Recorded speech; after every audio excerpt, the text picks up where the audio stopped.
Unang Pasko ni Maine Mendoza kasama ang Atayde family, sobrang saya. Isa ang aktres na si Sylvia Sanchez sa mga celebrity na talagang napaka-hands-on sa kanilang pamilya, at ngayon nga na mayroon ng asawa ang kanyang anak na si Arjo Atayde, ito ang unang Noche Buena ni Maine Mendoza bilang Mrs. Atayde at nakasama ng buong gabi ang selebrasyon para sa Christmas ngayong 2023. Ibinahagi din ni Rhea Atayde na kasama rin nilang nag-celebrate ang kanyang boyfriend na si Zanjo Marudo at ang kanilang kaibigan na si LJ Tenorio.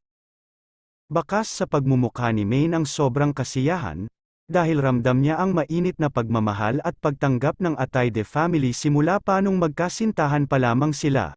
Sa kabila ng pagtutol ng mga Aldab fans sa kanilang relasyon ni Arjo Atayde, nanatiling nakasuporta ang Atayde family at palaging ipinagtatanggol sina Maine at Arjo laban sa kanilang mga bashers, kaya napakaswerte ni Maine, dahil nagkaroon siya ng ganito kabait at ka-supportive na second family.